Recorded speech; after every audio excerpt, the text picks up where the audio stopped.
ना साजिश था ना कोई जंग का ऐलान लिखा था, बुझी आंखों में एक अरमान लिखा था। ना साजिश था ना कोई जंग का ऐलान लिखा था, बुझी आंखों में एक मासूम सा अरमान लिखा था। जिसे तूने गाय के नाम पे मार डाला, जिसे तूने आतंकवादी कहकर मार डाला, उसी के सीने में हिंदुस्तान लिखा था। दोस्तों, ये एक चुनाव नहीं है, एक विधायक चुनने का सिर्फ चुनाव नहीं है, ये एक जंग है हमारे लिए और आपके लिए। दोस्तों, ये चुनाव मेरे लिए, आपके लिए और हमारी आने वाली नस्लों के लिए बहुत महत्वपूर्ण होने वाला है। क्योंकि जब 11 तारीख को आप वोट देने के लिए जाएंगे तो खुद से एक वादा करना, खुद से एक सवाल करना कि जब हमारी आने वाली नस्लें हमसे पूछेगी, जब हमारी आने वाली नस्लें हमसे हमारी सवाल करेगी कि हमारा कोई क़यादत क्यों नहीं खड़ा हुआ, हमारा कोई रहबर क्यों नहीं खड़ा हुआ, हमारा कोई मसीहा क्यों नहीं खड़ा हुआ, तो आप क्या जवाब दोगे? दोस्तों, आप खुद से सवाल करना। दोस्तों, सब कहते हैं कि हम लोग आजाद हैं, लेकिन मैं कहता हूं कि हम लोग आजाद नहीं है। हम लोग आजाद मुल्क में रहते जरूर हैं, लेकिन आजाद नहीं है। अगर आजाद होते तो सोचिए आप कि एक आई लव मोहम्मद का बैनर लेकर जब हम प्रोटेस्ट करते हैं, जब आई लव मोहम्मद का बैनर लेकर हम प्रोटेस्ट करते हैं, तो हमारे भाइयों को इतना मारा जाता है, इतना मारा जाता है, इतना मारा जाता है कि वो अपने पैर में खड़ा नहीं हो सकता, अपने पैर में चल नहीं सकता। आप सोचिए कि हमारे भाई को जेल के लाल कोठियों में बंद कर दिया जाता है, हमारे भाइयों के घरों में बुलडोजर चला दिया जाता है।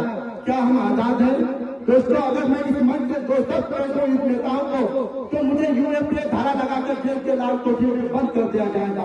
15 साल 20 साल रखने के बाद वही पुलिस, वही कोर्ट, वही कचहरी ये जाएगा कि तुम बेगुनाह, तुम्हें बाइज्जत बरी किया जाएगा। क्या हम आजाद हैं?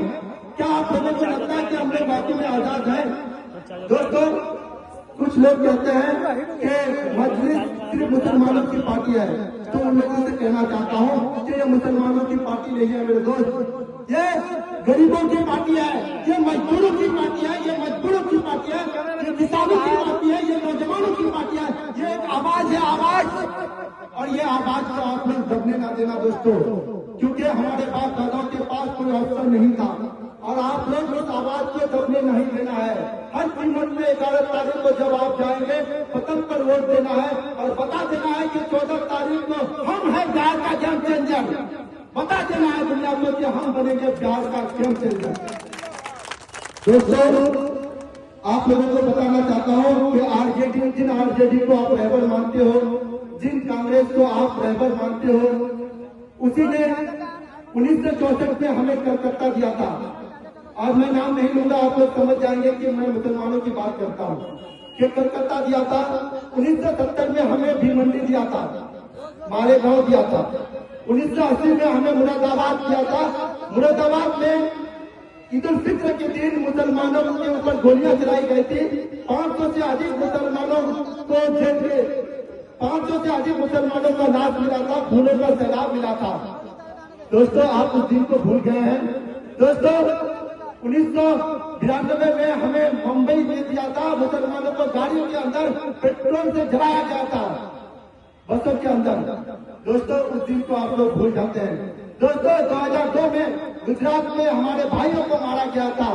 2002 में एहसान जाफरी नाम से एक सांसद को जिंदा जलाया गया था, उसके घर में घुसकर। क्या आप उस दिन को भूल सकते हैं?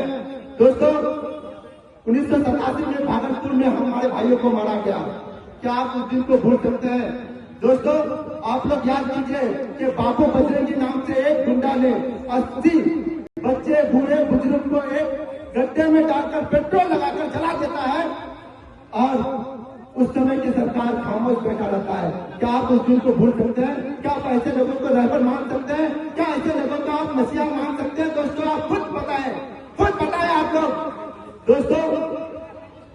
दोस्तों, मैं आप लोगों से कहना चाहता हूं कि आरजेडी के नेता, बीजेपी के नेता, जेडीयू के नेता, ये तमाम नेता शाम के 7 बजे किसी टीवी चैनल के सामने, किसी एंकर के सामने बैठकर डिबेट करता रहता, लेकिन हमारी हक की बात नहीं करता, इंसाफ की बात नहीं करता, हमारे लिए कोई खड़ा नहीं होता, हमारे लिए कोई लड़ता नहीं है। अगर कोई लड़ता है तो बेसिसाब अकेला लड़ता है।